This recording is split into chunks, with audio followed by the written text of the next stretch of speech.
अल्लाहुम्मा सल्ली अला मुहम्मद व अला आलि मुहम्मद सल्लल्लाहु अलैहि वसल्लम। सबसे पहले तमाम मुसलमानों को जुम्मतुल मुबारक। जुम्मतुल मुबारक जो है वो बहुत ही ख़ास दिन है तारीख़ इस्लाम में।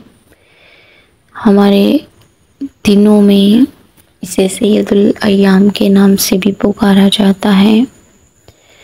बेशुमार फ़ज़ाइल बरक़ात आपने सुनी ही होंगी। अगर मैं इसकी फ़ज़ाइल और बरक़ात बयान करने बैठ जाऊँ तो वीडियो काफ़ी लंबी हो जाएगी।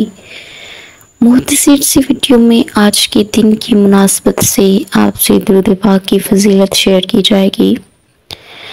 दुरूद पाक के बेशुमार फ़ज़ाइल हैं और यहाँ क्वेश्चन ये है कि दुरूद पाक को ख़ास तौर पर जुम्मतुल मुबारक से ही क्यों मुंसलिक किया जाता है। दुरूद पाक के तो बेशुमार फ़ज़ाइल है ना, जब मर्ज़ी पढ़ें आपका दुरूद पाक पढ़ना सुना जाता है। यहाँ तक कि कहने वाले कहते हैं कि जिस दुआ से पहले अगर दुरूद पाक पढ़ लिया जाए तो उस दुआ की कबूलियत की मोहर लगा दी जाती है, वो दुआ कभी रद्द नहीं होती। दुरूद पाक पढ़कर अगर दुआ मांगी जाए तो वो दुआ कभी रद्द नहीं होती, वो दुआ ज़रूर कबूल होती है। ख़ास वजह यहाँ ये है कि दुरूद पाक पढ़ना तो कबूल होना ही होना है। ये एक ऐसी इबादत है कि जो अल्लाह के यहाँ मकबूल है, जो अल्लाह को कबूल है, क्योंकि कोई भी ऐसी इबादत जिसके बारे में अल्लाह ताला ने नहीं फरमाया कि ये इबादत मैं करता हूँ, ना तो रब ताला ने फरमाया मैं नमाज़ पढ़ता हूँ। ज़ाहिर है वो रब है, उसे नमाज़ों की वज़ाइफ की क्या ज़रूरत है, वो तो कादिर है हर चीज़ पर।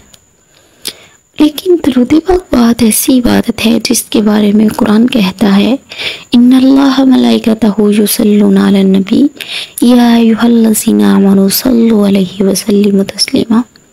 अल्लाह और उसके फरिश्ते, यहाँ बात हो रही है अल्लाह और उसके फरिश्तों की। अल्लाह भी दुरूद पाक पढ़ते हैं। इतनी खास इबादत, इतनी असमत वाली इबादत कि अल्लाह ताला ये इबादत खुद भी करते हैं। हालांकि अल्लाह ताला को इबादत की ज़रूरत नहीं है, वो तो मालिक है।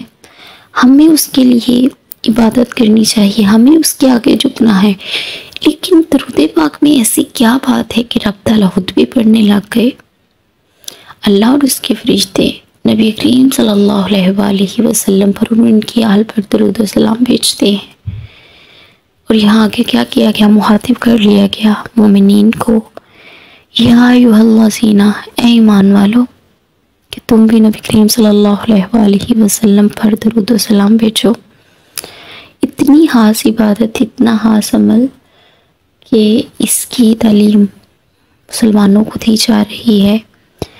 तो फिर जब कुरान के अल्फाज ये हैं, रब की इबादत ये है, फिर कैसे हो सकता है कि इस इबादत की कबूलियत में कोई शक हो या इस इबादत को करने से हमारी दुआएं ना कबूल हों।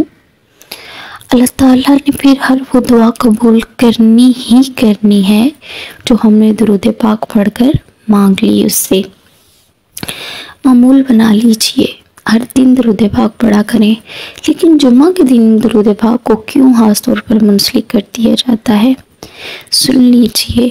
हदीस नबी सल्लल्लाहु अलैहि वसल्लम के मुताबिक जब जुम्मा का दिन, जुमेरात की रात और जुम्मा का दिन, दरमियानी रात को कुछ फरिश्ते ज़मीन पर वारद होते हैं जिनके हाथ में चांदी और सोने के औराक होते हैं।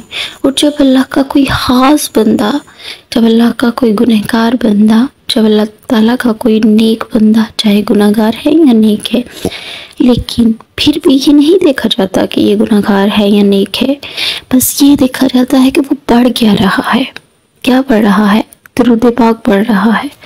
और अल्लाह का जब कोई नेक बंदा दुरूद पाक पढ़ता है तो वो उन औराक पर दुरूद पाक पढ़ना उसका दर्ज कर लिया जाता है और उसे लोहे कलम पर महफूज कर लिया जाता है और जाके वैसे ही रब की बारगाह में पेश किया जाता है।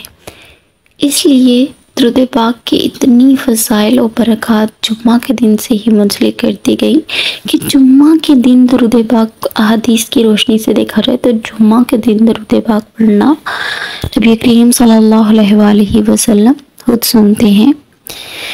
दुरूद पाक की नज़राने नबी करीम सल्लल्लाहु अलैहि वसल्लम पर जुम्मा के दिन ज़रूर पेश किया करें। ख़ास घड़ियों में, ख़ास वक्त में दुरूद पाक पढ़ना हमारी दुआओं की कबूलियत की वजह बन सकता है। एक यहाँ बात, ख़ास बात, बहुत ख़ास बात, जब दुरूद पाक पढ़ते हैं ना तो फिर शक ना किया करें। जिस दुआ से पहले दुरूद पाक पढ़ लेते हैं फिर शक ना किया करें कि दुरूद पाक पढ़ लिया, दुआ मांग ली, शायद दुआ कबूल होनी है कि नहीं। फिर यकीन कर लिया करें, मान लिया करें, पुख्ता अज़म कर लिया करें कि मैंने दुआ अल्लाह के हुज़ूर करती है और दुरूद पाक की फजीलत से वो कबूल होनी ही होनी है। मैं मानती ही नहीं कि जिस दुआ से पहले अगर आपने कोई जायज़ दुआ मांगी है वो दुरूद पाक की बरकत से ना कबूल हो। ज़रूर दुरूद पाक पढ़ा करें, ज़्यादा नहीं तो कम से कम 100 दफ़ा पढ़ने का ही मामूल बना लें। इंशाअल्लाह देखिएगा कि अल्लाह ताला हमारे मामलात कैसे सेट कर